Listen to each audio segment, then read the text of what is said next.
김정인의 장남, 김정남이 말레이시아에서 피살된 것으로 확인됐습니다. 정남이가 감시 받는다. 24시간 받는다. 그러니까 아마 전 세계에서 북한처럼 감시를 한 나라는 없을 겁니다. 아마. 정말 모든 국민의 숟가락까지 된 나라가 북한이니까. 올라갈수록 제일 그 감시가 심한데 모든 상위층 1%를 감시하는 게 바로 중앙당 조직 지도부 직속의 창강안전부라는 거대한 비밀 기구예요. 경제노동단련대라는 데서 근무했던 가장 중요한 건 첫째 도망 못 가게. 홍길동이 사라졌다 하면은 그 조장부터 반장을 하죠. 프로 감시하게 하는 겁니다. 네, 예. 서로 물구뜯기를 시키는 거죠. 난가북의 시청자가 하나 될 때까지 함께합니다. 이제 만나러 갑니다. 반갑습니다. 오늘 정말 반가운 분이 오셨어요. 우리 축구계 살아있는 전설 김병지 씨 나오셨습니다.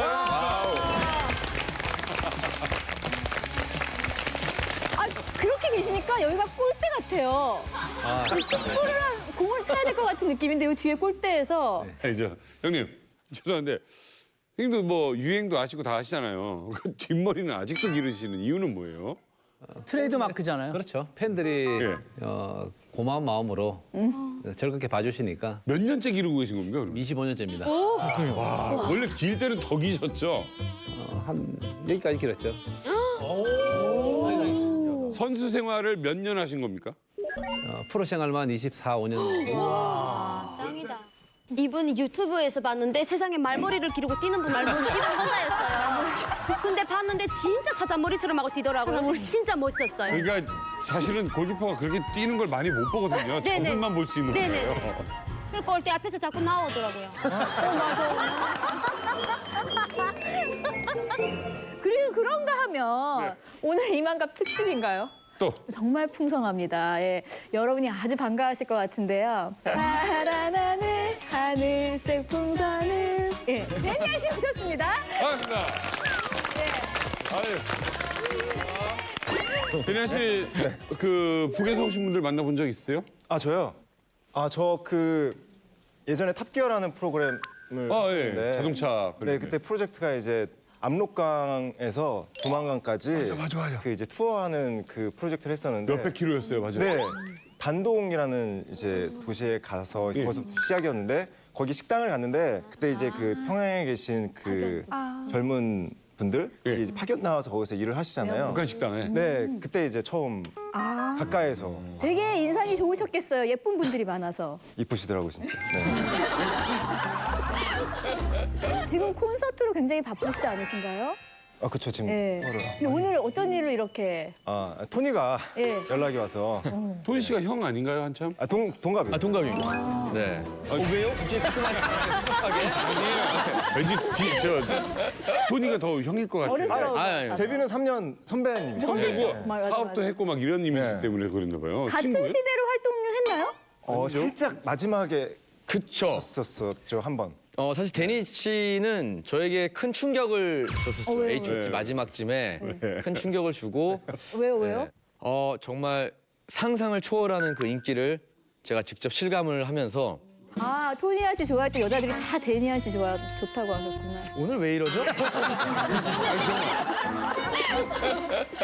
그 예전에 예. 이제 G.O.D가 데뷔를 하고 나서 네. 육아 일기를 했잖아요. 이제 그때 막 엄청나게 인기가 막 빠바바방 터지면서 네. 근데 한 번도 저희가 직접 실감을 한 적은 없어요. 그냥 인기가 엄청나게 많구나 정도였는데 이제 어느 날 그 주경기장에서 큰 콘서트가 있었는데 네. 항상 저희는 좀 그 자부심이 있었어요. 우리가 거의 H.O.T.인데. 한 7, 80%를 채운다라는 이제 그날도 그 생각을 하고 무대에 딱 나섰는데 정말 딱 반반이 이렇게 하늘색과 진짜? 하얀색이 딱 갈려 있는 거예요. 그래서 하늘색 콘서트. 그때 사실 저희 멤버들도 우리도 이제 어떻게 될지 모르는구나. 그런 두려움을 줬던 예. 예. 긴장감을 줬겠네요. 정말로 그때 긴장감을 크게 줬던 열심히 할 수 그렇죠. 있게. 네. 데니 씨는 토니 집에 가봤더니 어땠어요? 느낌이 딱 실제로 저희도 방송으로만 봐서. 맞아. 청소해 주셨잖아요. 그 방송으로 본 그대로예요. 더러워요. 더럽나요? 방송에서 안 나온 부분을 제가 청소를 했는데 제가 이제 책상 밑이랑 이제 구석구석들을 청소를 했는데 그러니까 토니가 몸이 좀 안 좋아요. 예. 네, 이렇게 건강하진 않아요. 자, 오늘 데니 씨, 김병희 씨와 함께 이제 만나러 갑니다. 본격적으로 시작합니다. 네, 이제 만나러 갑니다. 아주 반가운 손님이 또 오셨죠? 예, 한국 말투부터 한국 노래까지 그리고 한국에 대한 모든 것을 속속들이 진짜 다 알고 계신 분입니다. 북한에서 한국 감시 임무를 맡고 혹독한 훈련을 받았던 남파공작원 교육생 김성난 씨 소개합니다. 남파공작에 선발돼 혹독한 훈련을 받았던 김성란입니다. 키가 160 이상이면 선발이 되더라고요. 집안 토대, 내시경도 하고 체중, 이런 것도 다 보여줬어요. 진짜 특수 훈련을 하더라고요. 남조선 노래, 춤, 이런 것도 배웠고. 난파 공작에 대한 임무를 실제로 받았나요?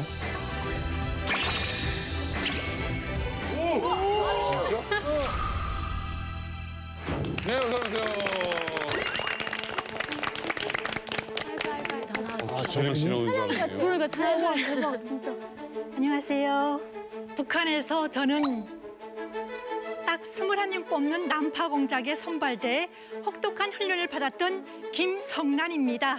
저는 남파공작원이 되기 위하여 북한의 주체 사상, 러작, 문헌 그리고 탄도 던지기와 사격, 영어, 한문은 물론이고 남한 언어와 노래까지 배웠는데요.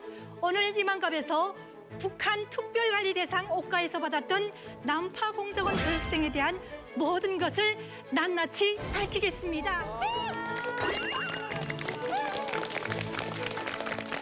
자, 오늘 저희한테는 신기한 일이에요. 사실은 좀 너무 특이하고 뭐 비밀에 감춰져 있던 그런 이야기라서 오늘 그 편안하게 하시고 싶은 얘기 하시길 바라겠습니다. 네, 감사합니다.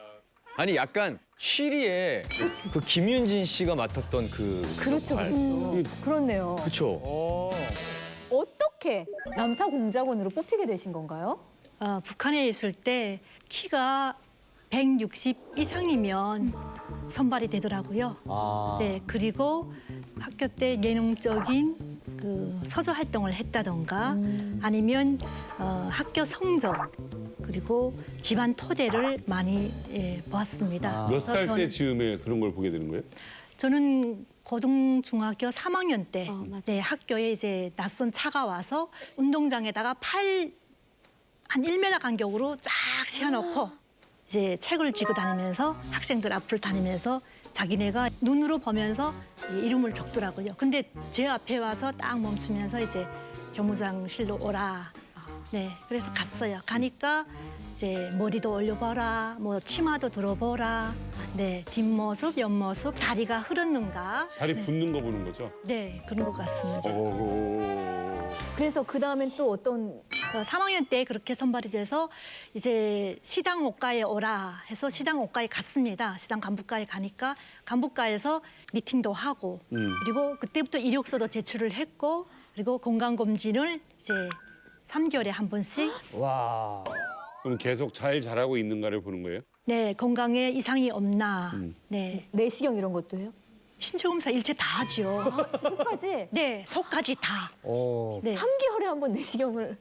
내시경도 하고 뭐 솔직히 여자들이니까 산부인과 검사도 하고 피부도 보고 이거 이비과, 치과, 네, 이비인후과. 이빨이 그 겁나 가뿐하게 있나 그런 시력도 것도 볼 거고. 네, 시력도 보고 키, 체중, 네 이런 것도 다 보게 됐어요.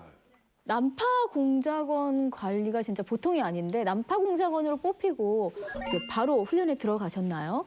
87년 3월에 신체 검사를 평양에서 하고 네. 집에 왔다가 소환장이라는 빨간 종이에 네. 하얀 소환장이라고 쓴 그런 소환장을 받게 됩니다. 네. 그래서 이제 기차를 타고 평양역에 내리니까 이제 옥가에서 안경을 낀 이제 선생님들이 나와서 네. 기다려서 제가 그 선생님들의 차를 타고 고려 호텔에 있는 40층 고려 호텔 뒤에 40층짜리 초대소가 있습니다. 오, 그래요? 네.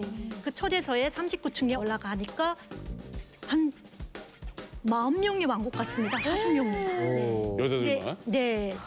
그때 가보니까 이미 전에 저희들이 인물 사진을 찍어간 사진들이 다 컬러로 돼서 다 붙여져 있었어요.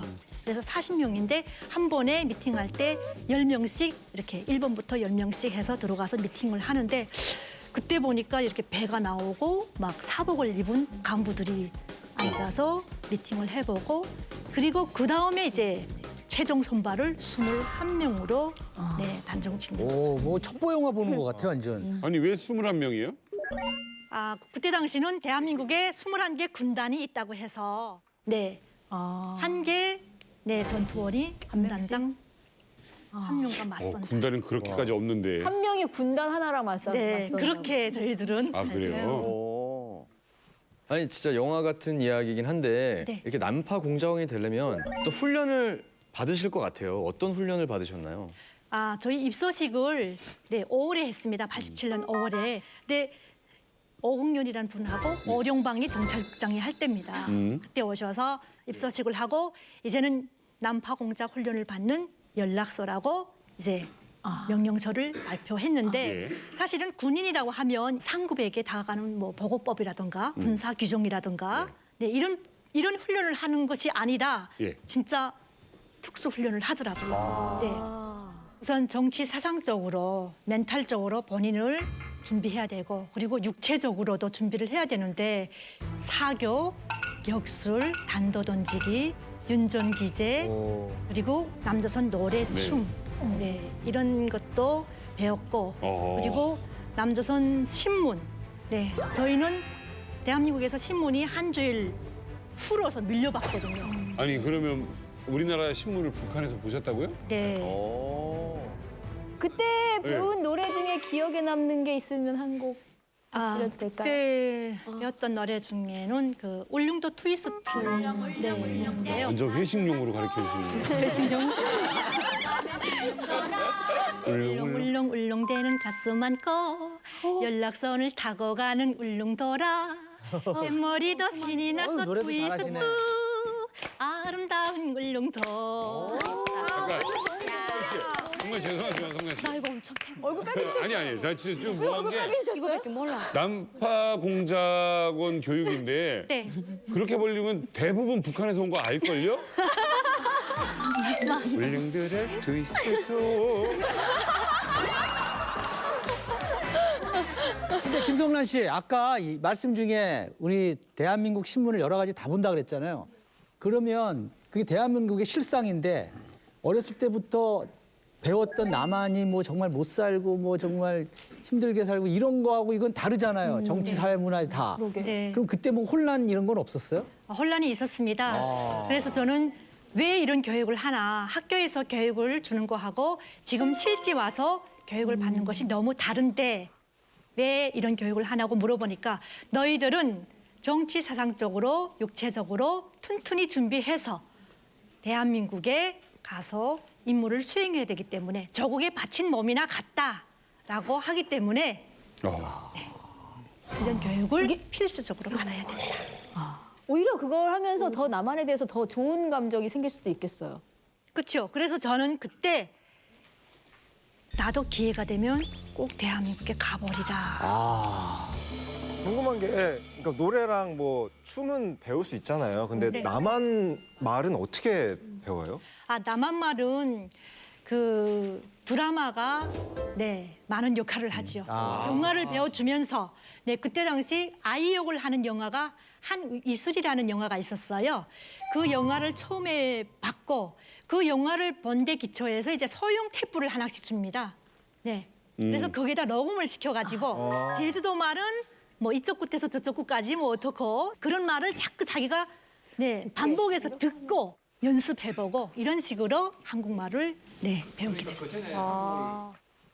그럼 난파 공작원 이렇게 교육생 되시면 시험 같은 것 이렇게 또 통과를 해야 되는지 네. 지금 아까 과정들을 보면 국가대표 뽑히는 것보다 더 힘들게 뽑히시고 그렇죠. 관리도 더 잘하시거든요.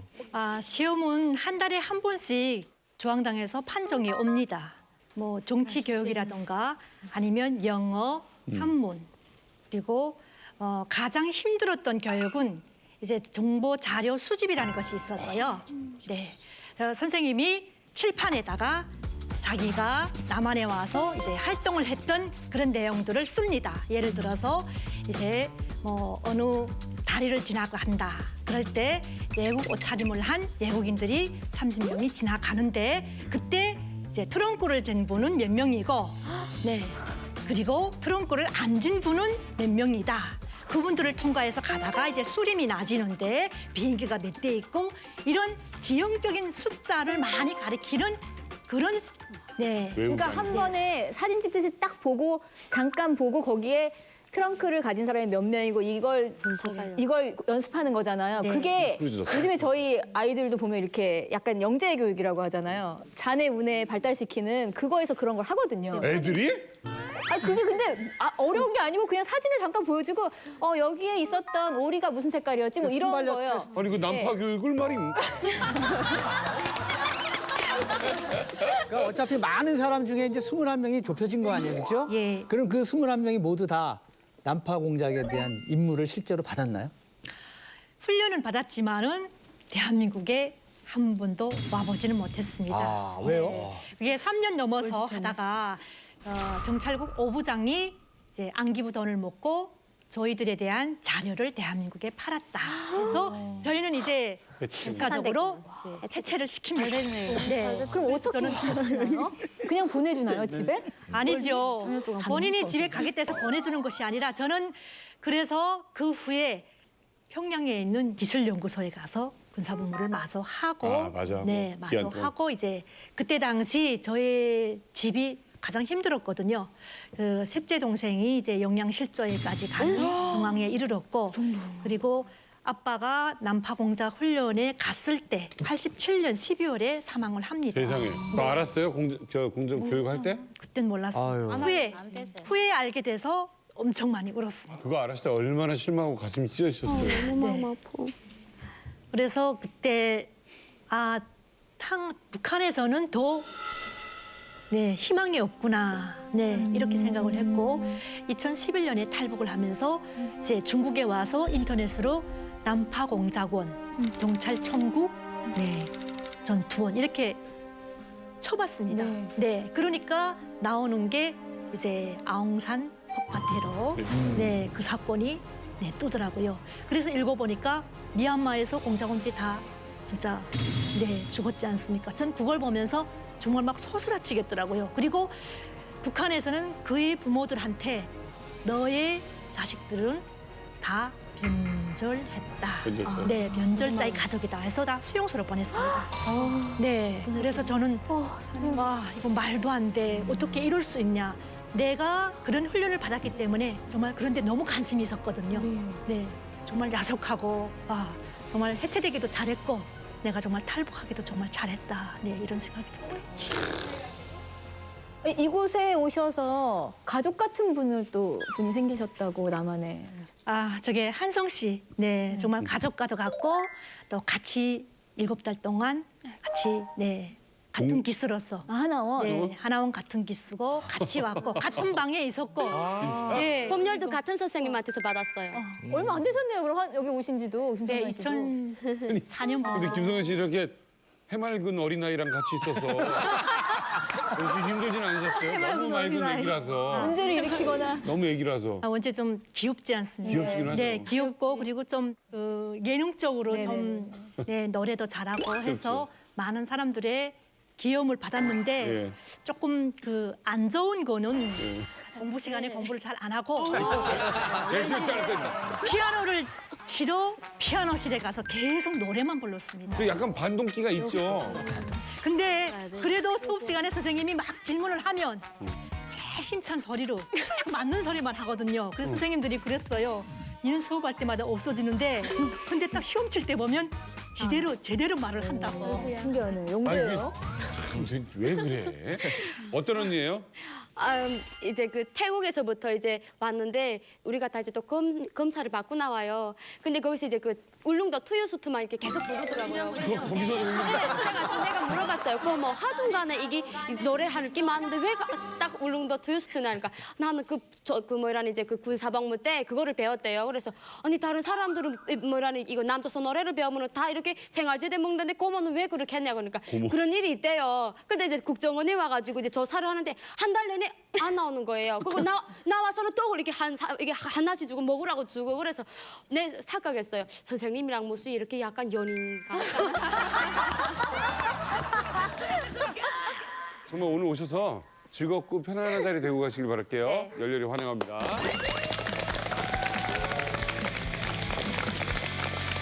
매주 새롭고 신기한 북한 이야기가 가득한 이만감. 오늘의 주제 확인해 보겠습니다.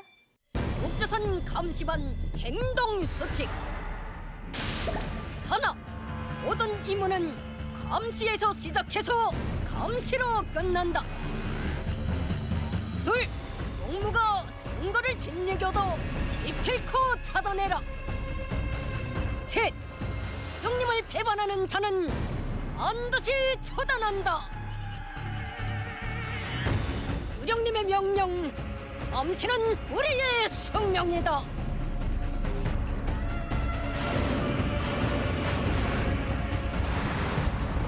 북한 주민을 지켜보는 눈, 북한의 감시자들. 네, 북한은 24시간 365일 주민들을 감시한다고 해도 과언이 아니다고 하는데요. 오늘 이만감에서는 북한에서 감시를 당한 그 주민들의 이야기는 물론이고요. 감시를 직접 했던 분들을 모시고 이야기해 보겠습니다. 영화보다 더 영화 같은 북한 감시자들의 이야기 기대해 주세요. 강찬호 선생님, 네. 감시가 이토록 심할까요? 그렇게? 그러니까 아마 전 세계에서 북한처럼 감시를 한 나라는 없을 겁니다, 아마. 정말 모든 국민의 숟가락까지 한 나라가 북한이니까. 아, 그 뭐? 네, 그래서 이제 무슨 말단 조직은 인민반이라는 게 있는데 네. 이 인민반장은 거의 뭐 대놓은 간첩, 그러니까 꾼악플이죠, 완전히. 그러니까 대놓고 이제 감시를 하고 있고 그 보안부 보위부에 보고를 하고 있고 또 이제 국가안전보위부는 비공개로 꾼악플들을 굉장히 많이 집어넣습니다. 그러니까 뭐 한간에 뭐 5명이 1명씩, 3명이 1명씩 뭐 보위부 스파이가 있는데 누가 스파이인지 알 수가 없어요. 그렇죠. 그러니까 보위부는 인민반장을 통해서 수집하기도 하고 또 각자가 파견한 그 끈악플에 의해서 이제 수집을 하고 있는데 특별히 이제 타켓이 되는 사람들 감시 대상자. 이런 사람들은 이제 3중, 4중으로 이렇게 감시에 붙는 거죠. 그러니까 저도 북한에 있을 때 저한테 가장 친한 친구가 저한테 별말을 다 하더라고요. 그래서 이 친구한테 별말을 다 했는데 그게 보위부로 다 들어갔어요. 북한은요 시스템상으로 모든 북한 주민은 감시자가 되어야 되고 또 감시를 받아야 되는 그 책무를 지니고 있어요. 자기도 감시자고? 그렇죠. 이걸 법적으로 규정한 게 바로 북한 김일성 족속이 우리 북조선의 지상의 법이라고 한 당위 위사상 체계 확립이 10대 원칙이에요.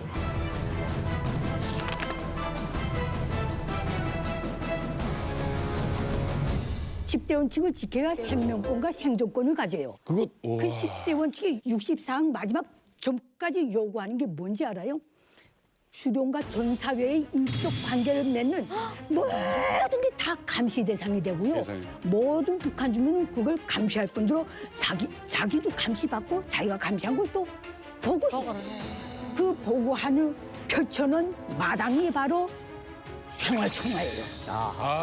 모든 주민이 주, 월, 분기, 년이면 당원들은 당 생활청화, 모든 근로단체는 자기 조직에서 다 근로단체 생활청화를 해야 되는 거예요. 애들도 한다면서요, 학교에서? 다 하죠. 애들도 하죠. 소년단도 다 하죠.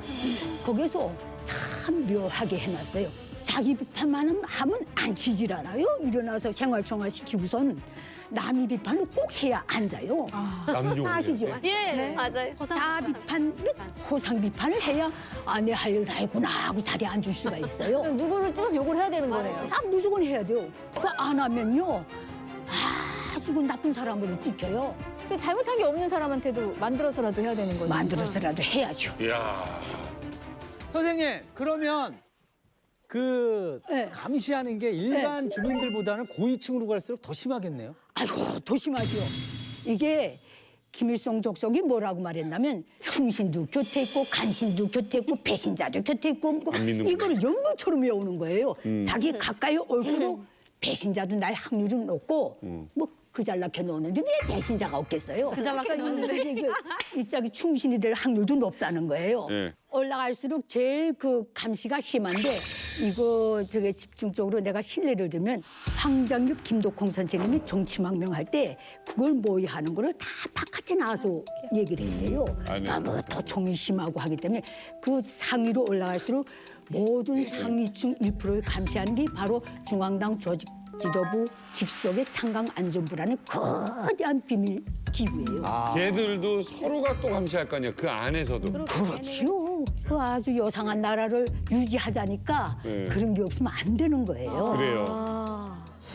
김정인의 장남 김정남이 말레이시아에서 독침에 의해 피살된 것으로 확인됐습니다.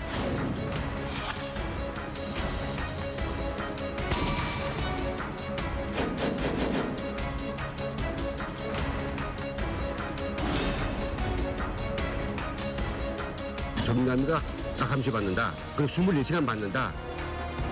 감시자들이 왁 쓸어왔다가 또 싹 없어지고 할 때는 너무 공포를 느낀다.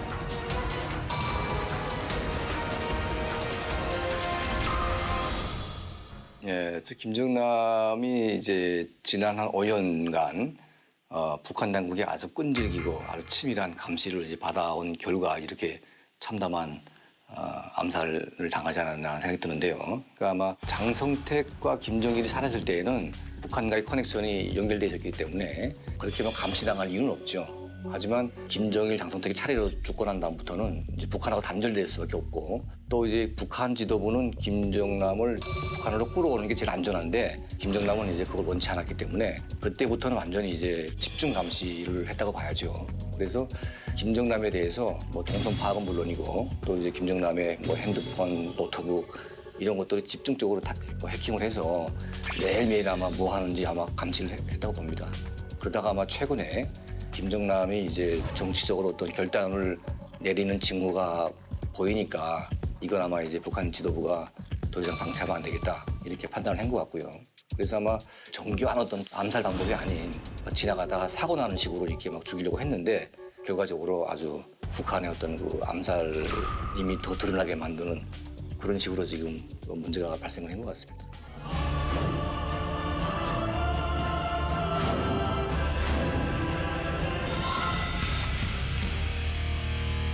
가장 중요한 건 첫째 도망 못 가기.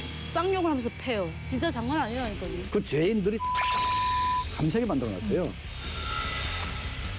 때려란 말을 안 하고 선 좀 세워 하면은 그 선이 곧 붙어. 심하다.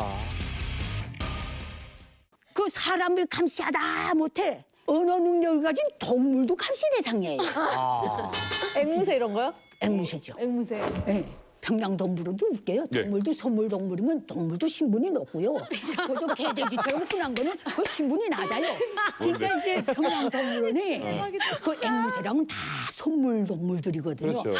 아프리카의 어느 대통령이 김일성한테 줬어. 뭐 어째서. 그렇지. 이 새들은 교육도 잘해야 돼요.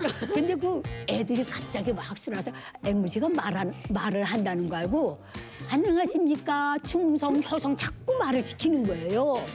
이 앵무새가 그건 안 하고 맨입에 하고 소리를 내친 거예요. 그 방관연물은 목소리가 굉장히 커요. 예. 맨입에 하면 저쪽 동작까지 다 들려요. 맨입에 하면 저쪽 동작까지 다 들려요. 먹을 거 맨입에 안 한다고. 그래서 맨입에 얘기 안 한다고? 꽁튀기 하나라도 입에 넣어달라는 소리예요. 얘도 뭘 바라네. 이게 사육사들이 배워준 거예요. 그래서요, 그 단체 견학 왔던 놈이 통보를 해가지고요, 김일성의 손물새한테 망탕말을 배워줬다고. 맨입에가 뭔가 충성 효성을 배워줘야지 해가지고 중앙당 검열이 붙었다. 그것 때문에 네. 충성 이런 걸 가르쳐야 되는데 맨입에 가르쳐. 맨입을 가르쳐줬다. 맨입에. 아니 사실 이거 좀 솔직히 너무 심한 것 같거든요. 감시라는 단어만 지금 들어도 답답할 정도인데 그래. 무서워서 씻겠어요? 어디 뭐 누가 쳐다볼 것 같아서 씻지도 못할 것 같고. H.O.T도 그러지 않았어요? 연습생 시절 활동할 때 서로. 매니저들이 못 나가게 하고 아 저희도 감시가 심하긴 했는데 사실 나중에는 팬분들이 더 이렇게 예, 정말 어딜 가도 항상 이렇게 저희를 보시고 계시니까 진짜. 초창기에는 뭐 사실 문을 열고 나오면 거기서 이렇게 주무시는 분들이 많이 계셔가지고 어떻게? 그게 이제 진짜 진정한 감시였죠. 나갈 수조차 없으니까. 예. 아무튼 뭐 1년 365일을 감시를 당하는 북한 주민들인데 북한 당국이 주민들을요 더 철저하게 감시하기 위해서 주민들 사이에 밀정을 심어놓는다고 합니다. 과연 어떤 사람을 밀정으로 심어놓을지 저희가 준비했습니다. 화면 보여주세요. 3위가 조선족 보따리상, 2위가 진료소 관계자입니다. 조선족 보따리상과 진료소 관계자가 3위, 2위에 있는데 박현숙 씨, 네. 이런 사람을 밀정으로 심어놓는 이유는 뭘까요? 원래 북한의 조선족뿐 아니라 한족도 이렇게 북한 보위부의 그 정보원이에요. 근데 그 사람들은 밀수를 해야만이 생계를 유지해요. 그 압록강 그 자체가 압록강 두만강이 그 사람들이 생계 그 목적인데 그걸 통해서 자기 생계를 유지하려고 보니까 북한 보위부가 너네 이 여기 밀수를 하겠으면은 우리 시키는 일을 해야만이 한다 하는 그런 게 있어요.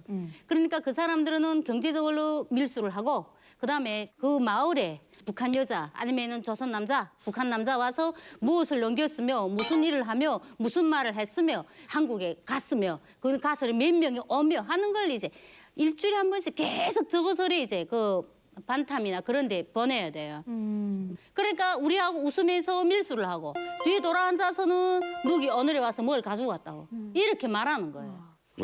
좀 신기해요. 예, 아무튼 그리고 뭐 진료소 관계자를 밀정으로 삼나요? 왜? 이게 북한의 모든 중요 기관들은 진료소가 다 있어요. 공장도 그렇고 구급 의료 활동을 할 수 있는 그런 진료소들이 다 있거든요. 네. 사람들이 아파가지고 진료소에 가면 진찰도 해주고 스킨십도 있고 하니까 이 무장 해제가 되는 거예요. 그래서 뭐 말하다가 잡담도 하면서 자기 그 무슨 속 생각을 얘기하는 경우가 많아요. 그래서 걔네 진료소에 앉아서 혼자 뭐 이렇게 준이들 같은 거 병 봐주는 것들은 한 90%는 보위부 밀정이라고 예. 봐도 둥탈이 없어요. 그렇다면 여기서 이제 북한에서 밀정으로 삼는 베스트 3에서 1위는 무엇일까요? 처음에 딱 든 생각은 과학자였거든요. 예. 왜냐면 많은 이제 무슨 어떤 기밀이나 이런 걸 많이 알고 있으니까. 근데 한편으로는 군 관계자일 것 같아요. 왜냐면 가장 중요한 부분이거든요. 그렇지. 배신을 하거나 뭐 이런 문제가 생겼을 때 이거 정답 같다. 네, 큰 문제라. 자, 정답 확인해 보겠습니다. 자, 1위는 바로 유치원생 아이들. 와. 네. 유치원생 아이들을 이렇게 해가지고 하나 봐요. 이해가 말도 안 된다, 되지만. 제가 학교 때인데 고등학교 때 이제 비사 그룹밥 금년에 붙었어요. 근데 첫 왔는데 유치원인 거라. 유치원 가서 물어본 거 애기들한테 저녁 뭐 먹었어요? 저기 영화 뭐 봤어요? 이렇게 물어본 거라. 그러니까 애기들 다 말한단 말이에요. 어제 고기 무슨 고기 먹었어요? 하는데 북한은 돼지고기밖에 없답니까? 근데 돼지 어느 동네에서 하나 잡으면은 지원돼지 몇 킬로 맞추고 몇 킬로 어느 집 하는 거 다 나와요. 조사 딱 해볼까? 그 집은 돼지고기 안 사간 거라. 네. 그래서 딱 내일 졌는데 소고기 먹었거든요. 그래서 하루 아침에 자고 깨어났는데 집 안 가족을 다 실어갔더라는데. 소고기 하나 먹었다고. 그게 시범껌이라 시범껌이 걸리는 거라. 아야. 우리 동네에서 지금 한국 드라마를 봤어요. 근데 이제 잘 때 봤으면 모르겠는데 같이 보다 나니까 이제 그 보이부가 이제 그 집이 딱 들이쳐가지고 그런데 부모님들은 딱 모른다 했는데 애기 보고서 야, 너 뭐 봤어? 이러니까 그 천국의 계단 봤다고. 그 이모가 막 우는 거 봤잖아. 그리고 아빠가 저 개짝에다 넣은 거 말하지 말라 했는데 해가지고 봤는데 거기에 CDR이 진짜 많았던 거예요. 그래서 그 집을 싹 잡아갔어요. 대박이다. 감시 얘기하면 뭐 끝도 없죠. 김경지 씨는 선배들 중에는 북한 갔다 온 사람 없습니까? 계시죠. 경기하러? 있어요. 북한에서 뭐 감시받았던 게 없어요. 90년대 초반에 이제 그 북한과 이렇게 친선 경기도 이렇게 하고 있었거든요. 그렇죠. 그 선배님들 갔다 오시고 나서 이제 얘기해 주시더라고요. 호텔 이제 들어가면 어쨌든 비품이라는 게 정해져 있지만 또 부족한 게 있잖아요. 그렇지. 야 여기 추운데 이불 하나 없다 야 이러잖아요. 그러면 정말 1시간 뒤에 이불을 가지고 오는 거예요. 듣고 있는 거예요? 네. 너무 무서운 거 아니에요? 처음에는 몰랐는데 친절해. 이게 신기하다는 거예요. 어떻게 우리가 부족한 거를 가지고 전화를 안 했는데도. 네, 안 했는데도 불구하고. 그래서 한번 시험을 해봤대요. 야, 이거 베개도 하나 없다, 야. 야, 이거 베개도 하나 없다, 야. 정말 1시간 뒤에 베개를 갖다 주는 거예요. 강철원 대표님, 정말 북한에서 호텔에서도 도청을 하나요? 그렇죠. 그러니까 이제 북한은 그 여관을 제한 호텔은 전부 다 외국인들이 사는 네. 개념이기 때문에 100%도 도청을 한다고 봐야죠. 외국인한테도요? 예, 그러니까 이제 고려 호텔 같은 경우에는 4층이 전혀 없어요. 소노충도 없습니다. 이게. 그러더라고요. 보충이 없어요. 그러니까 국가안전 보위성이 한 개 층을 아예 인대내가지고 좁은 도청기구를 갖다 깔아놓고 다 듣고 있어요. 그러니까 호텔에서 그냥 자기 얘기한다는 것은 나 잡아가라는 얘기거든요, 이게. 그래서 절대로 호텔에서 말을 하면 안 됩니다. 호텔에서 입을 뚝 닫고 있나요? 그냥 가만히 있어야죠, 그냥. 예. 이해가 있어요. 네, 북한 체제를 유지하는 검은 힘, 감시. 최근 북한은 북한 주민들 사이에 이것의 확산을 막기 위해서 이 감시를 더 또 강화했다고 합니다. 과연 어떤 걸 감시하기 위한 건지 저희가 특별히 이번엔 재연으로 준비해봤습니다. 함께 보시죠.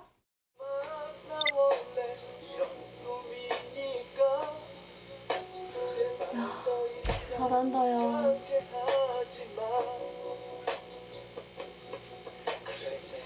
난 무슨 남자들은 살금 왜 이렇게 하얗니? 잘 먹어서 그런가?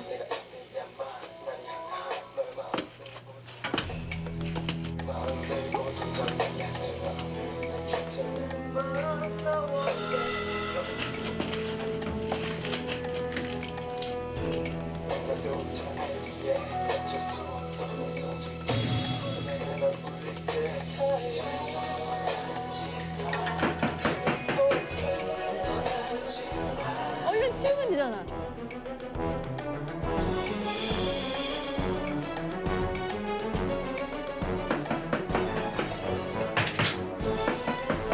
큰일 났다.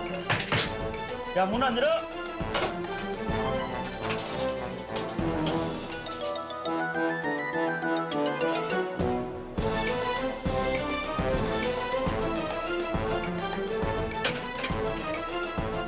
야, 너 나쁜 짓 하는 거 없어?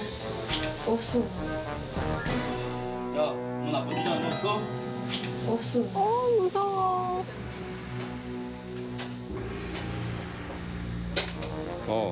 플레이어를 야, 부르는 너 일어나 봐. 너무 무서운 거 아니에요, 문은?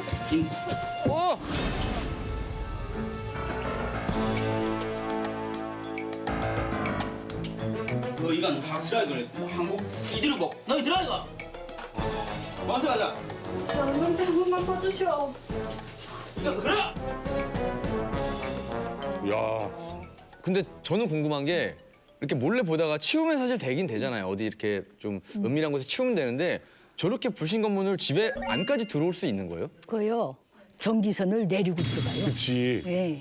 전기 혼자 내리면. 시공을 할 때는 그러면 못 꺼내게. 옛날에 비디오나 이런 거는 못 꺼내잖아요. 그렇죠. 전기선 내리고 들어가요. 그리고 보통 모르는 사람이 문 두드리게 되면 요즘엔 그래서 저런 단속 요원이 오기 때문에 문을 안 열어줘요. 그러니까는 앞에다가 친구, 친한 친구 이렇게 어서라. 야, 너 쟤랑 친하지? 알잖아요. 그러게 되면 분명히 지금 전기 왔으니 얘네 보고 있을 것 같으니까 야, 앞서라. 누구야 하고 불러라. 친구 목소리 듣고 우린 열어준단 말이에요. 우리 한국처럼 뭐가 이렇게 내다보고 이런 게 없으니까 친구 목소리 왔니 하고 딱 안되고 딱 들이닥치게 되면 빼도 박도 못하는 거. 왜냐면 들이닥치는 순간에는 이미 요거 개폐기를 전기 개폐기를 딱 내려놓고 들어가니까 CD도 못 빼고. 그러니까 요즘에는 옛날에는 DVD 할 때는 완전 그것 때문에 당한 사람이 많아요. CD를 못 빼니까. 자, 오늘 여기서 또 증언을 해줄 분을 모셨죠. 네, 정말 놀라지 마십시오. 북한에서요. 실제로 한국 드라마나 영화를 시청하는 주민들을 감시한 감시자가 이곳에 오셨어요. 백구검열 상무에서 한국 영상을 단속한 장세율 선생님 소개합니다. 어서 오세요. 지난번에 해커 양성소인 미림대학 맞아. 출신이시고 네. 우리 진짜 지식인이시고 말씀도 엄청 너무너무 똑똑하신. 잘하셨는데 오늘 이 증언을 하시는데 조금 망설임이 있으셨을 것 같아요.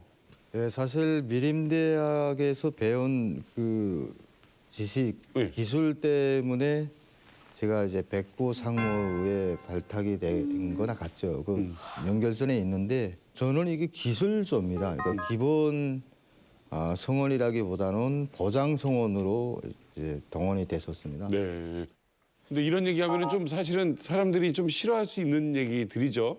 그렇죠. 우리 북한 주민들이 제일 많이 당했다고 해도 과언이 아닌 것이 바로 이제 백공구 검열상무거든요. 네. 그래서 지금 90년대 고난의 행군 때부터 오늘에 이르기까지 백구 상무에게 단속돼서 우수 성분도 박탈이 되고 수용소 내지는 교화소, 이제 노동단련대 이쪽으로 간 분들이 다른 범죄에 비해서 상대적으로 제일 많습니다. 네. 그래서 또 백구 상무에 동원됐다는 것 자체로도 저는 이제 죄송스러운 일이고 네. 정말 피해자들에게는 미안한. 근데 뭐 오늘 증언이 이만갑에서 꼭 필요한 이야기이기 때문에 오늘 용기를 내서 말씀을 해주십니다. 먼저 그거부터 여쭤볼게요. 저는 아까 백구라길래 우리는 백구 하면은 강아지 생각을 했거든요. 근데 숫자로 백구네요. 백공구. 백공구라고 합니다. 백공구. 백공구가 뭡니까? 2000년도에 그 김정일이 당중앙위원회 지시문으로 하달을 했습니다. 고난의 행군식이 우리 경제적 이 고난을 악용을 해서 반공화국 선전물들을 저기서 많이 들여보냈다. 그래서 그게 우리 주민들이 많이 지금 노출돼 있고 또 유포하는 자들, 고의적으로 유포하는 자들이 많다. 이제부터는 사상 전을 펴야 되겠다. 전쟁을 선포를 한 날이 바로 10월 9일. 그래서 백공구가 이게 검열상무는 당중앙위원회에서 조직이 됐다고 할지라도 이 연합조직입니다.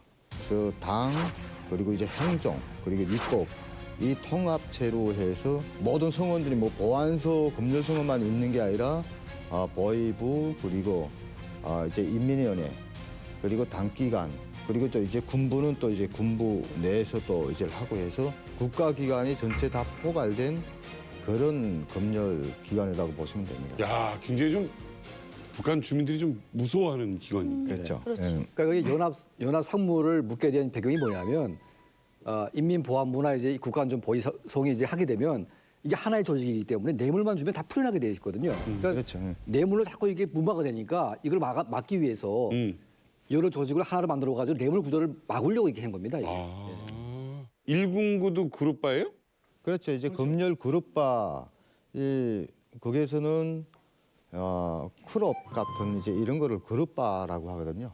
그러면 상무가 우리가 생각하는 전무, 상무, 이사 그게 아니라 서로 그러면은? 이게 아. 서로 합동해서 한다는 거죠. 합동을 해서 한다는 이제 클럽. 직책인 줄. 난 상무님이신 줄 알고. 저는 이제 전에도 얘기를 들었었거든요. 북한 사람들이 CD를 구해서 이제 우리나라 드라마랑 뭐 예능 프로그램이랑 노래를 듣는다. 근데 저는 진짜? 그랬었는데 진짜로 이렇게 좀 많은 사람들이 그걸 구해서 이렇게 보고 듣나요? 저는 이제 그 북한에 있을 때 이제 뭐 트윅스랑 뭐 자명고 같은 이런 드라마를 이제 보다가 이제 들킨 친구들이 있어요. 근데 지금은 백공구 상무가 엄청 많이 발전됐거든요. 그래가지고 이제 앞에다가 이제 뭐 약간 괜찮은 CDR을 앞에다 많이 넣고 이제 그거 본 다음에 그건 저리 아궁 안에다 다 집어요. 불태워버리고 그리고 USB 같은 경우에는 이제 그 보고 다시 지우는 기계가 다시 나왔어요. 그래가지고 보고선 저리 다 지워버려요. 북한 같은 경우에는 TV를 틀면요. 채널이 only one이에요, 대부분은. 근데 한국은 채널이 엄청 많고요. 그리고 대부분 북한에서 나오는 영상물은요, 다 선전용이에요. 방과수님께 충성하자, 배가 고파 당장 뒤지겠는데 맨날 충성하고 열심히 일을 하래요. 그러면 이게 현실적이지 않잖아요. 근데 한국 드라마는 어때요? 희망을 줍니다. 그 본부장님 만나면 이 캔디가 그리고 진짜 북한 드라마에서 전혀 볼 수 없는 그 어떤 이상, 희망, 그리고 그 남한은 분명히 걸 보고 금중 거짓말 드시려고 그런다 했는데 너무나 못 사는 서민도 막 상다리 부러지게 먹는 거예요. 그게 너무 이게 저희가 봐던 거랑 너무 다르니까 동경을 하게 됩니다. 그럼 이거 계속 보고 싶어하는 욕구가 생기는 거죠. 근데 원초적인 질문을 해야 될 것 같아요. 왜냐면 제가 많은 분들이 이 이만갑을 보신 분들이 그 질문을 하세요. 아니 먹고 살기도 지금 깝깝한데 그 기계를 도대체 어떻게 구해서 보느냐. 왜냐면 전기도 안 나오는데 전원도 꽂아야 되고 전기도 써야 되는데. 그러니까 이제 일반 서민들이 보게 된 이유가 그 디스플레이나 이런 전자기기들이 너무 싸진 겁니다. 중국에서. 중국산이. 그러니까 중국산이 너무 싸지다 보니까 이제는 이제 엄두도 못 냈던 이런 가정집에서 저 몇 달 굶더라도 하나 사자 이런 분위기가 있는 거죠. 그래서 이제 많은 분들이 굶으면서 그런 살려고 하고 있고 또 이제 그 TV 같은 경우에도 요즘에는 보면 다 USB 단자가 딱 달려있어야 됩니다. 맞아. USB 단자가 없게 되면 TV가 팔리지가 않아요. 왜냐하면 예, 드라마 봐요. 단자를 놓는 이유는 나만 드라마를 보기 위해서 이게 사는 거죠. 그러면 저 두 가지가 궁금한데 네. 괜찮아요? 얘기해요, 얘기해. 괜찮아요. 처음 나와서 아 저도 그랬어요. 네, 두 가지가 궁금한데 그러면은 그 한국 드라마, 한국 노래를 접하는 사람들이 얼마만큼 많은지. 더 말해봐야 잔소리죠, 솔직히. 엄청 버는 건 그냥 왜냐면 10명에서 그냥 6명 번다고 생각하면 돼요. 네. 아니 최근에 온 애가 그러더라고요. 너 왜 왔냐니까 송중기 만나러 왔대. 송중기를 어떻게 알아 했더니 태양의 후예를 봤다는 거예요. 근데 이게 중국을 통해서 들어가는 게 한 일주일 정도 걸린대요. 이 드라마가. 근데 이게 더 빠른 방법이 있대요. 그거는 늦은 거라고. 어떻게 빨리 도깨비 봤대? 보겠네, 도깨비. 국경연서 이런 쪽에서는 실시간 주파수를 잡는데요. 맞아. 그래서 집값이 되게 허름한 집이어도 이게 남한 주파가 잘 잡히는 집이 집값이 폭등한다는 거예요. 그래서 그거를 실시간으로 보는 사람도 네. 있다고. 극소수이지만 그렇게 보는 사람도 있어요. 그러면 이제 누가 한국 드라마를 보는지는 어떻게 알고 이렇게 검문을 들어가는 거예요? 사실 다 명단이 다 돼 있습니다. 다 명단이 다 돼 있습니다. 그러니까 일단 상무는 초기에 정보 라인을 동원을 해서 어느 집에 뭐 DVD 내지는 뭐 이게 녹화기 뭐 이런 것들이 있는 명단이 다 들어가 있거든요. 그 백공구 검열 상무가 가지고 다니는 수신 전파 수신 감지기가 있습니다. 예, 다른 분들 다 당해 봤겠지만 그걸 가지고 그 동네 골목으로 다닙니다. 일단은요, 이렇게 쭉 다니면 예전에는 VCD를 많이 썼고요. 그리고 지금 현재는 DVD 플레이어, 뭐 노트텔, 그리고 이제 그 TV 자체에 달려 있는 이게 뭐 녹화기 달린 TV 이런 것들을 쓰는데 여기에서 미세한 전자기파가 그 영상파, 음성파가 나옵니다. 그거를 수신 감지기를 통해서 보는 거죠. 점점 더 가까이 가면 이 모니터의 화면까지 나오거든요. 와, 그래요? 딱 나와요. 예, 그래서 이 집이구나. 그리고 알고 그 집을 치는 거예요. 그 외에는 이제 신고제, 이제 감시 체계에 의해서 신고제에 의해서 이미 전에 상무 쪽에 들어온 명단들은 무작위로 그 집을 향해서 가는데 기본 행동 규칙은 자기가 맡은 관할 지역이 있거든요. 순찰조들은. 그래서 그 순찰조들이 매일 저녁 돕니다. 이제처럼 수신 감지기를 가지고 아이고. 그렇게 해서 잡는 거죠. 장세울 선생님께서 백부검열 상무 기술조에서 북한 주민들의 한국 드라마 시청을 감시하는 그 임무를 하실 때 네. 이곳에 드디어 그 감시를 당한 분이 계십니다. 난 저 잘생긴 총각 예, 아까부터 궁금했어. 실제 북한에서 한국 드라마를 보다가 죽음의 문턱까지 봤던 김지율 씨 드디어 소개합니다. 와.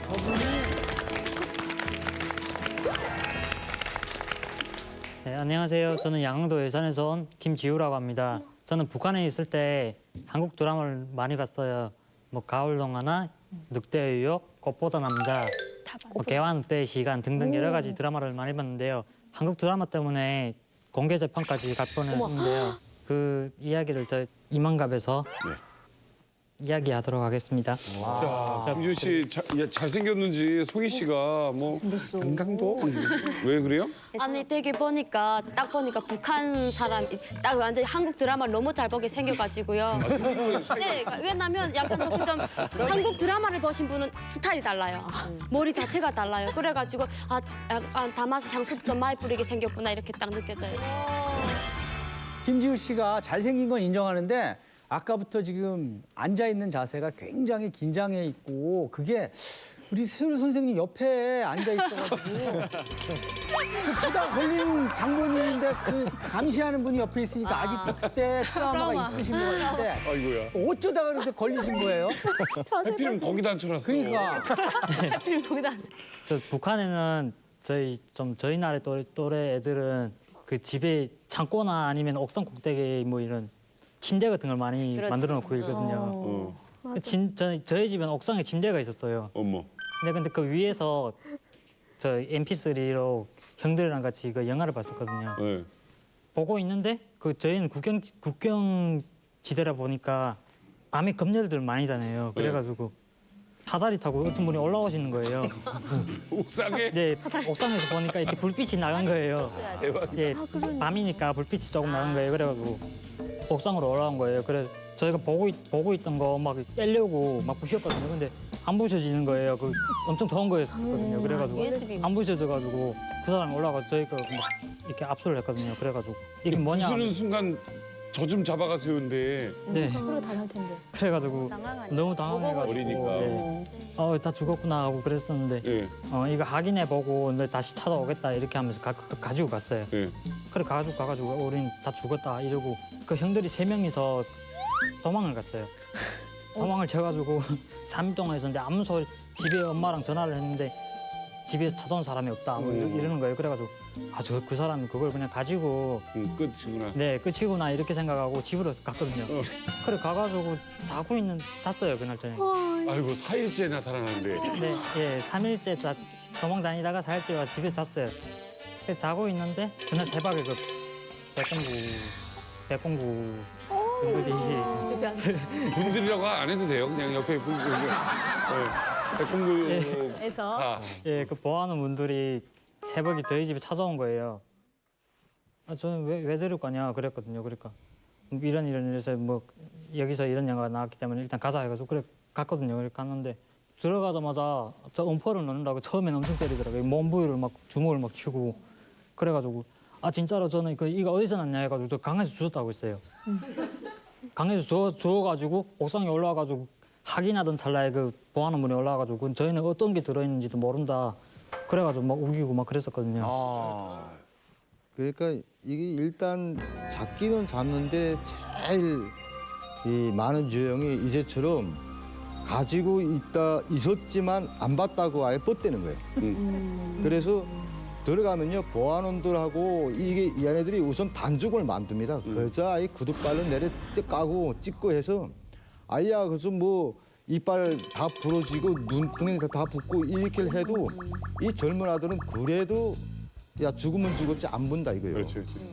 그러니까 이 백공고 상무에서는 무조건 이거를 입증을 시켜야 되는데 그러니까 이제 수신 감식 이거는 모니터가 연결이 돼서 거기서 나온 파장은 녹음을 합니다. 네. 자 이게 너희 집에서 보던 녹화물이다 이렇게요. 그림은 빼도 백도 없이 인정을 하거든요. 그리고 막 그 CD 같은 것도 이렇게 막 이게 테이프 같은 거는 이렇게 줄줄 다 뽑아가지고 이제 버리거든요. 막 물에 버리고 그러면 이제 USB 같은 것들도 이제는 문을 두들기면 안 열어줍니다. 아예. 그저 안 하겠어 계속 야 문 부신다 해도 안 열어줍니다. 그러니까 자기네 치울 것도 다 치우고 그다음에 들어가는데 지금은 포맷 기능들이 다 있어요. 거기 들어가면 한번 USB요, 뭐 이제 DVD요 이런 것들 박살난 것도 다 굵거든요. 그것들을 프로그램 돌려서 복원을 하든가 테이프 같은 거는 이제 붙이는 거죠. 이렇게 그러니까 우리 거기에서는 약전쟁이라고 하잖아요. 저희들 보고. 예, 그러니까 우리는 순찰조가 착용을 하는 수신 감지기 그리고 이제 도청 장비 이런 것들을 수리를 해서 기술적으로 보장을 하는 기고 이런 분들에서 나온 뭐 MP3라든가 DVD, USB 이런 것들을 우리가 다시 복원을 해서 여기에 어떤 내용물이 들어있다는 걸 복원을 해주는 거예요.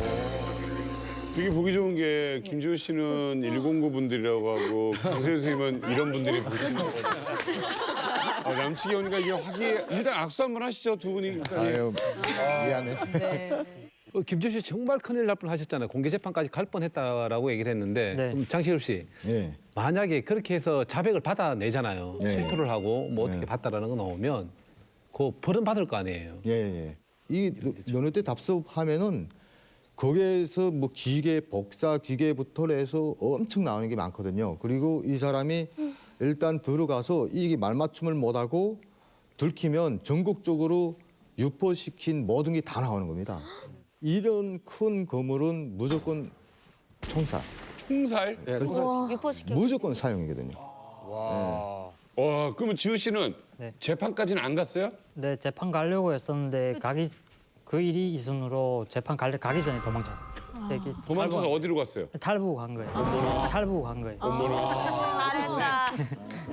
진짜 저는 궁금한 게 사실 뭐 총살 얘기까지 나올 정도면 목숨이 위태로운데 왜 그렇게 계속해서 보시는 거예요? 보지 말라고 하니까 더 궁금하고 그리고 눈을 들어서 중국 땅 보니까 너무 현란해요. 그리고 못 사는 헐벗고 굶주린 남조선 인민들이란데 한 번 딱 봤는데 너무 멋있어요. 그래 야 저 우리 북한처럼 선전용일까 하고서 봤는데 머리 새하얀 어르신들도 여자들이 뭐 승용 차를 몰고 가요. 운전해요.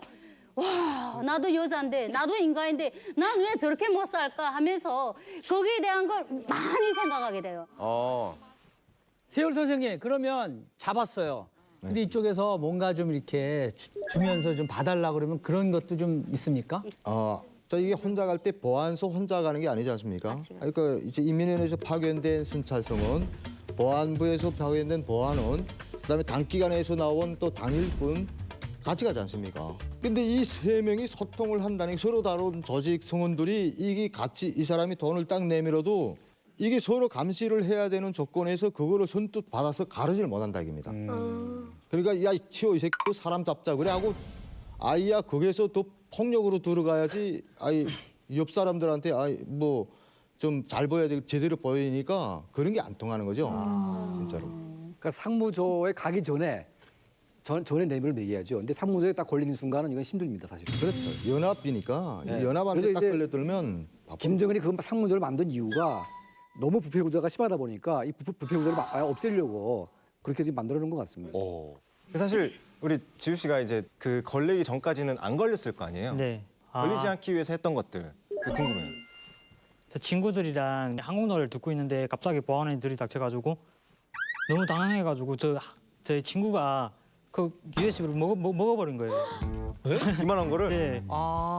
그래 먹어버린 거예요. 그래가지고 들어온 다음에 우리는 그때 중국 USB 마침 또 옆에 있었거든요. 그래가지고 이거 들었다. 근데 뭐 그런 적이 있었어요. 예. 중국 거는 좀 맞아요? 예, 중국 노래는 뭐 괜찮아요. 그나마.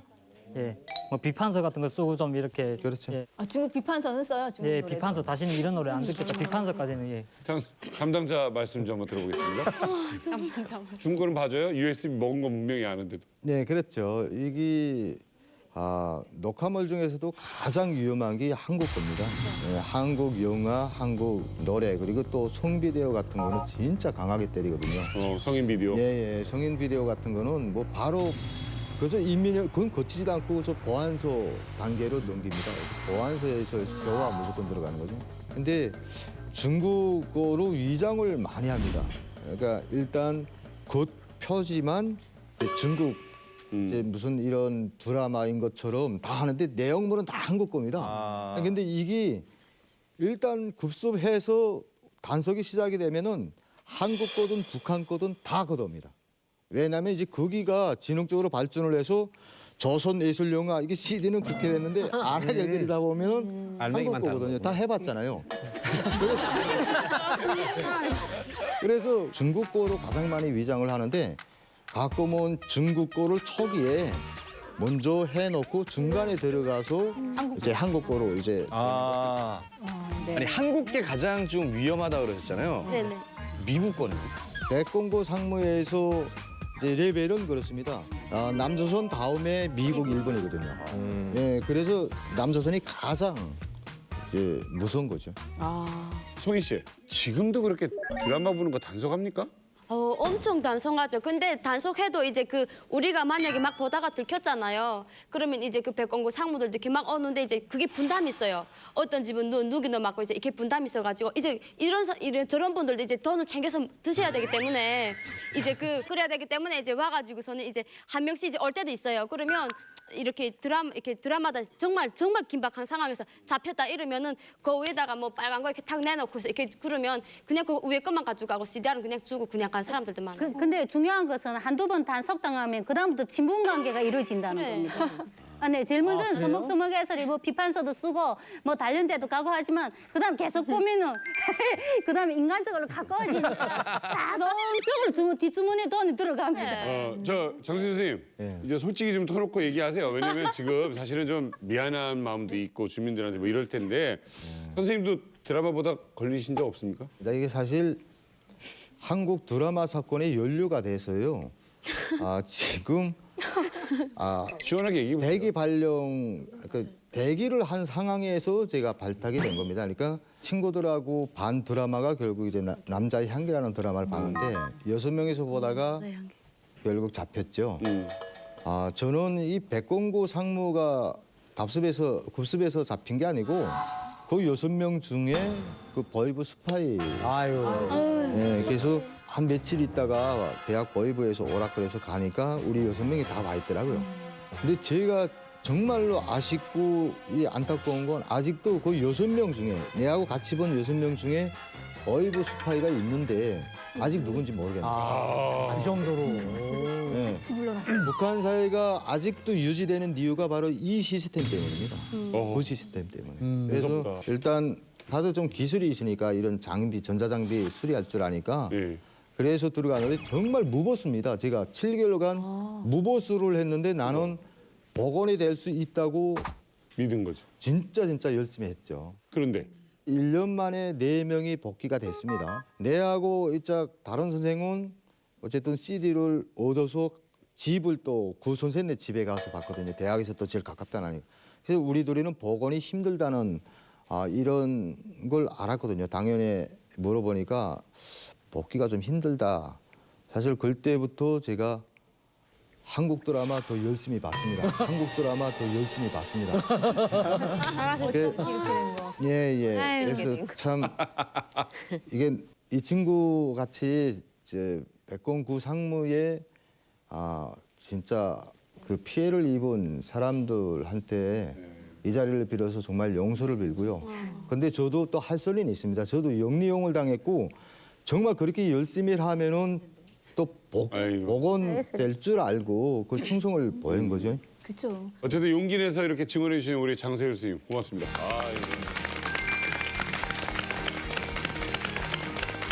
근데 정말 이렇게 북한 주민들이 한국 드라마 좋아하는데 과연 어떤 드라마를 좋아하는지 궁금하시죠? 저희 오랜만에 양강도 남매 한송이 정민우 씨가 준비하셨다고 합니다. 함께 보시죠.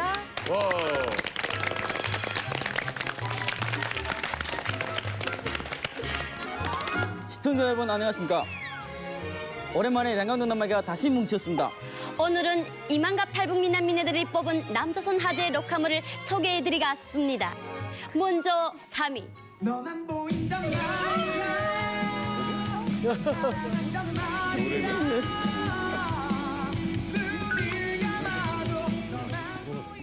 이거 너무 재밌었는데. 너 나 좋아하냐? 이거 너무 재밌었는데. 너 나 좋아하냐? 백공고 그룹바가 들이닥쳐도 이 드라마만큼은 절대 포기할 수 없다. 남조선 간부집 학생들의 진한 사랑 이야기. 상속자들이었습니다. 다음 이 함께 보시죠. 너무 멋있어. 내가 좋아해. 준기. 준기. 200일 전투로 지친 북조선 여성들의 마음을 달래줄 바로 그 남자. 성중이 정말 멋있지 말입니다. 그래? 태양의 후예. 야야 성이야. 왜? 내가 뭔가 착각한 것 같은데 성주기도 내 말투 따라 한 거란데? 진짜란데? 내 말투랑 똑같지 말입니다. 내 말투랑 똑같지 말입니다. 딱 닮았지? 북조선 군인 덕무들이 가정집 대지나 훔칠 때 남조선 군인 덕무는 북조선 여성들의 마음을 홀라당 훔쳐버렸다는 거 아시겠습니까? 이만갑 탈북 민남민네들이 뽑은 남조선 하대의 녹화물 대망의 1위는 뭐야?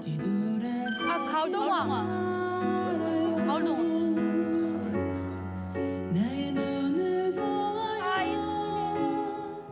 남조선 주민들보다 북조선 주민들이 더 많이 본 드라마 가을동화였습니다. 사랑? 이제는 돈으로 살 거야. 얼마냐? 얼만데? 아우 씨. 오야야 사랑도 돈으로 사는 이 자본주의 날라리 풍정 보시라요. 남조선에는 돈 없으면 사랑도 못한단 말입니까? 아이고 그럼 난 남조선에서 여자 명 못 만나보겠구만.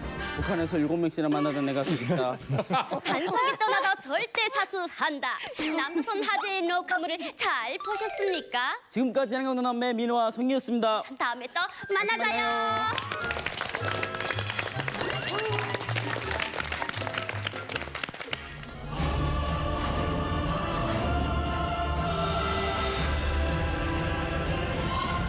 가장 중요한 건 첫째 도망 못 가요.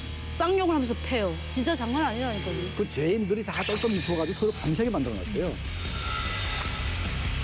무기를 하고 암암리 조종도 그렇게 조장을 하죠. 때려란 말을 안 하고 선 좀 세워 하면은 그 선이 곧 부탁. 심하다. 북한 주민을 감시하는 분, 북한의 감시자들 이야기 나누고 있습니다. 자, 이번에는요. 감시를 하는데 북한 주민들이 가장 무서워하는, 그중에서 가장 두려워하는 존재는 누굴까? 제가 영상으로 준비했습니다. 북한에만 존재하는 7가지 수용시설. 단련대부터 정치범 수용소까지 북한 전역에 퍼진 수용시설은 약 700여 개. 최소한의 법적 보호도 받지 못한 채 인권이 무참히 짓밟히는 북한 수용시설.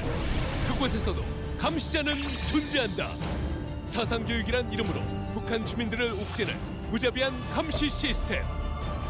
그리고 수용시설 내 끔찍한 처벌과 고문. 끊임없는 감시와 처벌의 현장. 북한 수용시설. 그곳에서 벌어지는 일들을 낱낱이 파헤친다. 네, 북한 수용시설에도 무시무시한 감시자가 있는데요. 오늘 이 자리에 아주 어렵게 모신 분이 계십니다. 북한 강제노동단련대에서 감시자로 근무하셨던 조용현 씨 소개합니다. 안녕하세요. 네, 아유, 반갑습니다. 예, 안녕하세요. 저는 그 한경북도 해령시에서 4년 동안 그 강제노동단련대라는 데서 근무했던 조용현입니다. 네. 어떻게 해서 이만갑에 나올 용기를 내셨습니까?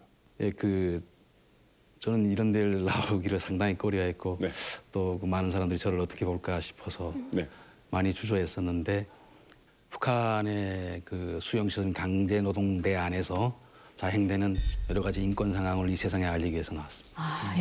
그 사실 쉽지 않은 결정이실 겁니다. 그 감시자로 있었다라는 거는 거기 있는 사람들은 막 정말 지옥 같은 데고 무서운 인물이신 거잖아요.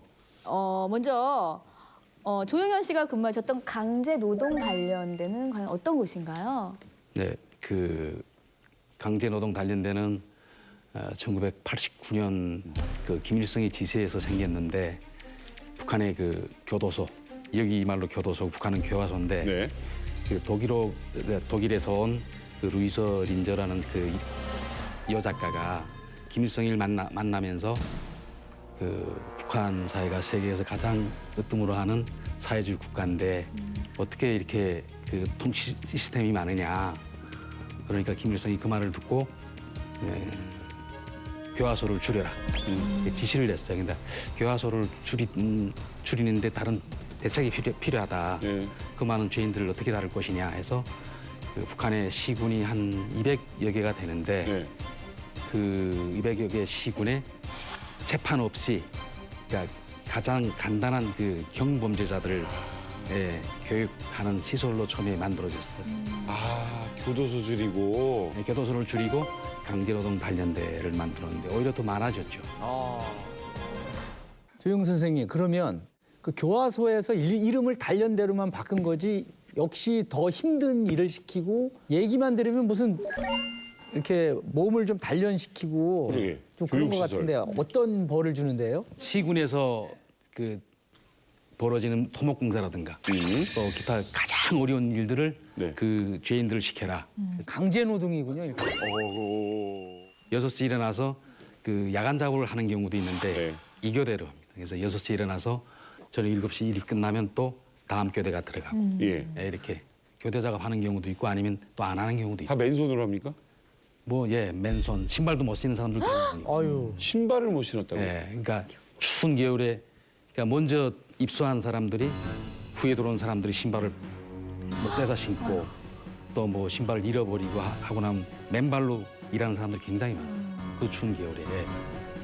저희 고향에는 겨울에는 한 23도. 영하 23도. 네, 17도, 23도.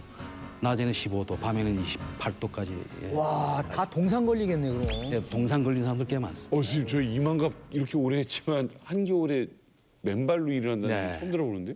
그리고 좀 힘들어서 잘 걷지 못하면 뒤에서 십장이라 그러죠. 조장들이라 그러는데 막 구타를 하고. 아니 이게 무슨 이집트 피라미드 건설할 때 그런 영화에서나 보던 일인데 맨발로 하면서 그 뒤에서 네. 때리고 그런다고요? 발이 다 얼고 뭐 심지어는 이 발뼈가 다 녹아내리는 그런 경우도. 제가 단련대 생활을 했거든요. 아 그래요? 네. 근데 단련대 우리는 깡판이라고 하는데 그 깡판 생활하면서 가장 힘 있는 사람들이 깡판에 들어오고 힘이 없는 사람이 깡판에 두 가지 부류 있어요. 힘 있는 사람은 교화를 간다든가 이렇게 높은 그런 걸 받아야 되겠는데 예심이 딱 끝나는 것과 동시에 림브를 고이고 노동 단련대 6개월 만땅크 딱 들어와요.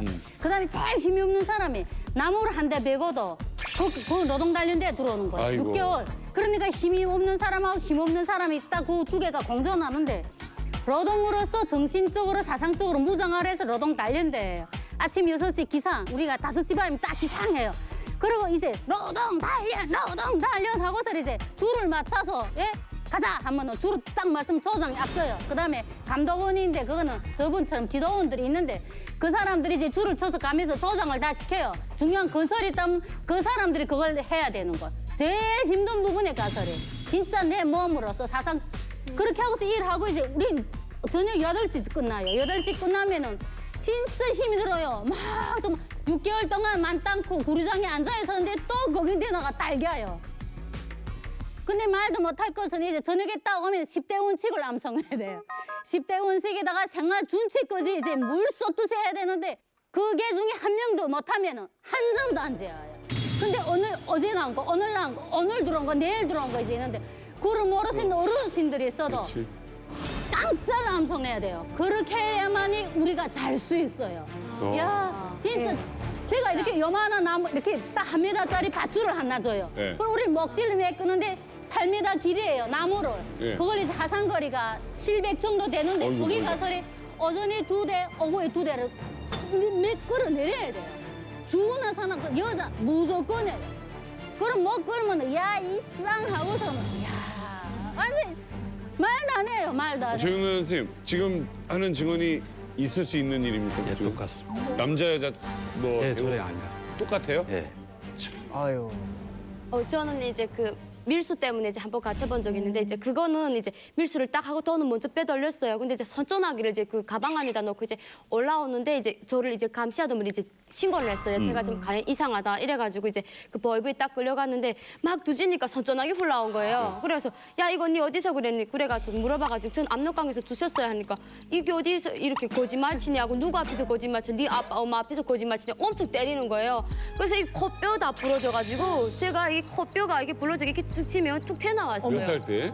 이게 제가 이제 그 고등학교 이제 거의 졸업할 때인데 썩어지게 얻어맞고 완전히 한 17일 동안 구류장에 있었는데 각자로 막 넘어뜨리니까 마지막엔 아프지도 않더라고요. 때리면 때릴수록 맷집이 늘어나가지고 때리니까 그 실컷 때려라 그냥 아무 영혼이 없이 그냥 맞았어요. 그러다 이제 우리 아빠한테다 이제 전화를 해가지고 네 딸이 이렇게 잡혔다 전화 와가지고 잡혔다니까 아빠가 너무 무서우니까 그 휘발유를 그때 이제 그 사람한테 다 바치고 이제 빼내왔어요. 근데 이제 그때 빼내왔는데 온 얼굴이 투성인데다가 이제 그때는 너무 창피해서 밖에 못 나갔으니까 집에서 막 이제 그런 막 보양을 하고 하는데 그 보안원이 완 거예요. 보이부 지도원이 완 거예요. 딱 오더니 야 감옥에 밥 맛이 어떠냐고 이렇게 물어보는 거예요. 그래가지고 우리 집에서 술이랑 마시는데 진짜 사람 같아 안 보였어요. 며칠 있었어요 구류장에? 17일 동안. 17일. 네. 저 17살 때 이제 탈북을 가족이 시도를 했다가 잡혔어요, 두만강에서. 그래가지고 그 해령시 집결소에서 한 열흘 정도인데 재판 없이 저희 엄마는 이제 성인이니까 당시에 그래서 3개월 먹고 이제 노동단련대 가시고 저희는 3남매가 당시 미성년자다 보니까 그 10일 만에 풀려났어요. 아 미성년자는 조윤 선생님 네. 미성년자는 안 들어옵니까? 예, 미성년자는 내보내. 노인은요? 노인은 다 여자 그냥 똑같습니다. 들어와요? 예. 일을 해야 돼요 똑같이? 똑같이. 못할 텐데요. 뭐 못하는 경우에는 네,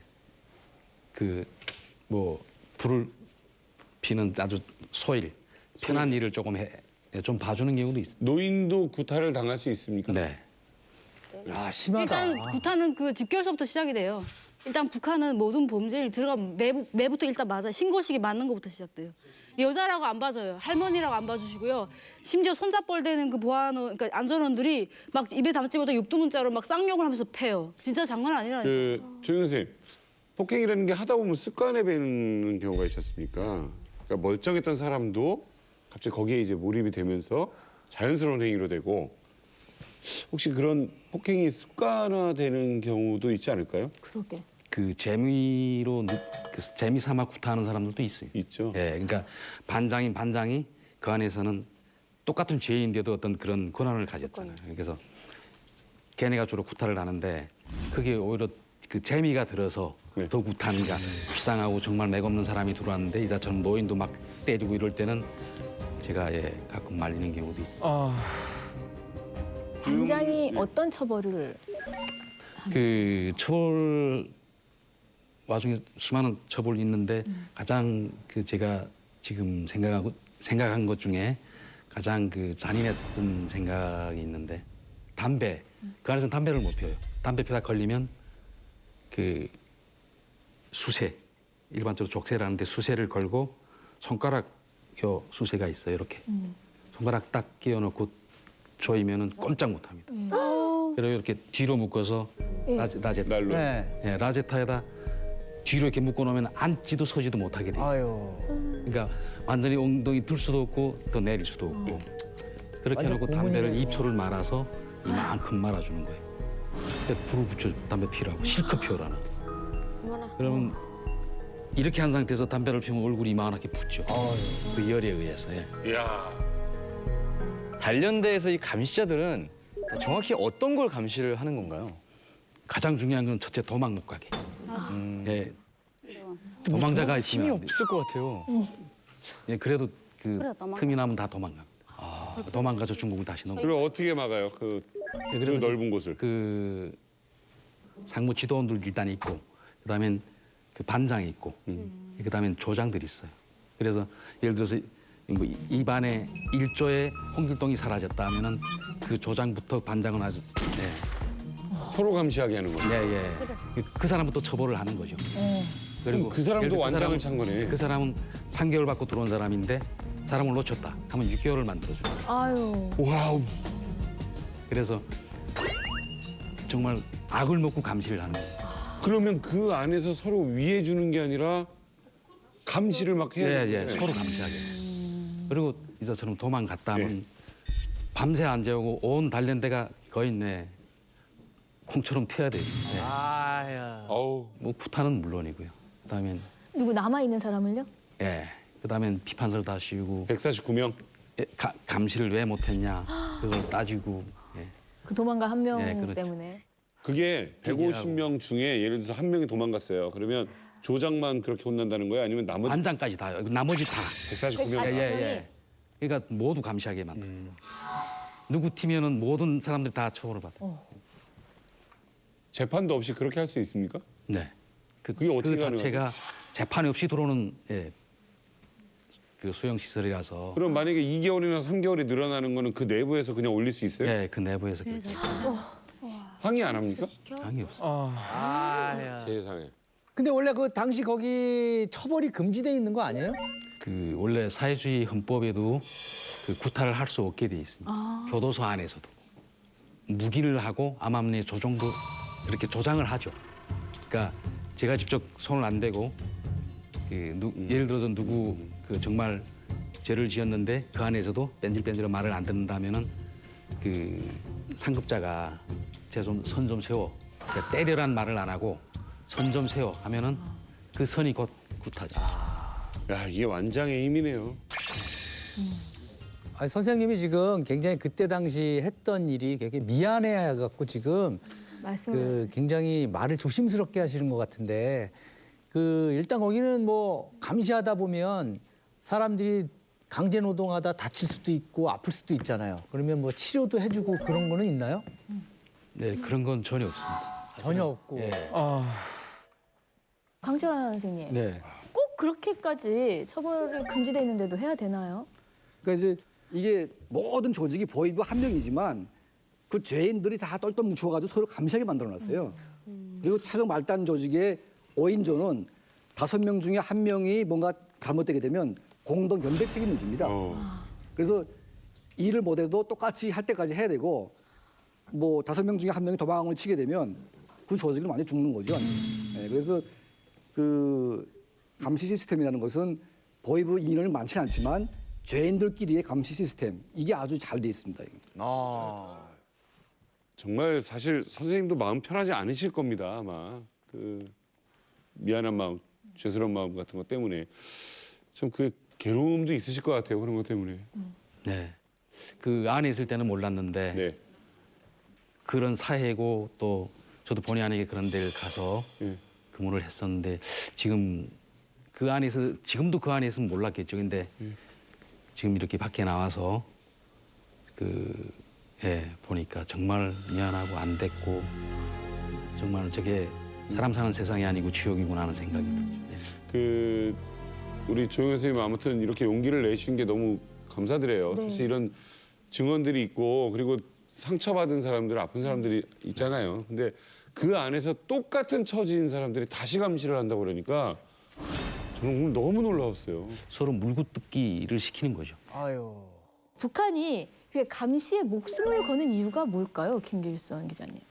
동서고금에 없는 저런 시스템 일 가족이 그 공산국가가 저러는 리가 없어요. 세습을 하자니까 저런 걸 세운 거예요. 나는 여기 와서 제일 처음에 서울대 강의를 나갔댔는데 대학생들이 나한테 그걸 물어봐요. 우리 남한은 자유와 민주화 투쟁에서 이렇게 했는데 너는 왜 민주화 투쟁하고 여기 자꾸 오나? 이렇게 말하더라고요. 탈북자들에 대해서.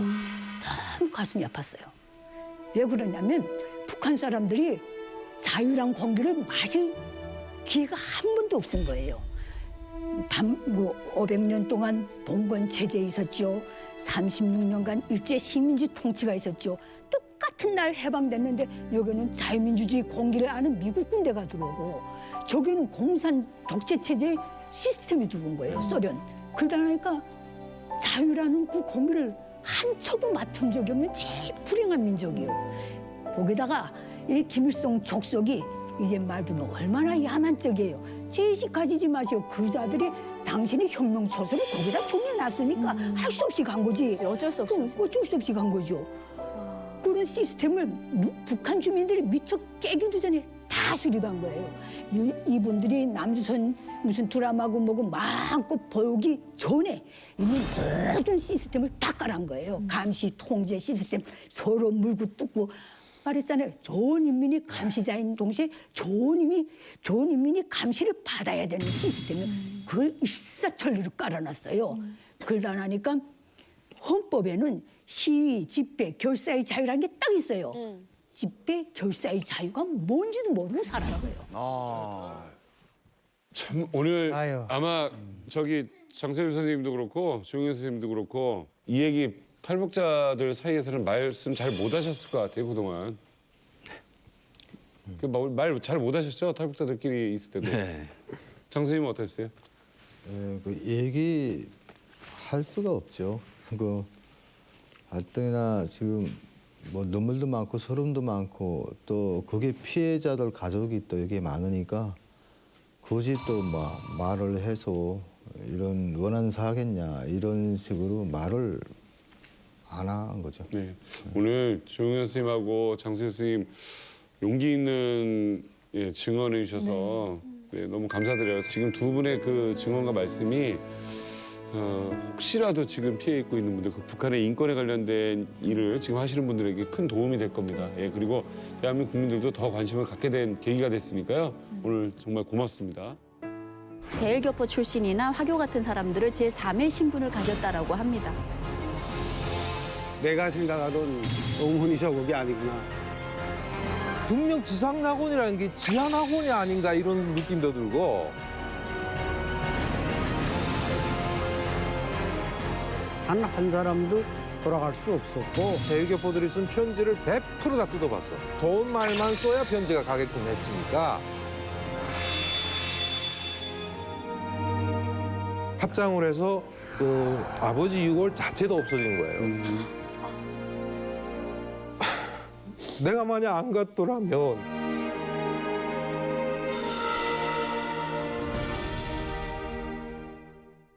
자, 이제 마칠 시간이 됐습니다. 매트릭스 영화 보는 것 같았어요. 이렇게 만들어 놓은 세계 감시할 수 있는 거. 그리고 휴대전화에 보면 실시간 감시 기능 있잖아요. 그거를 계속 내가 당한다고 생각하면 얼마나 압박감이 심할까라는 생각을 해봅니다. 이제 만나러 갑니다. 다음 시간에 뵙겠습니다.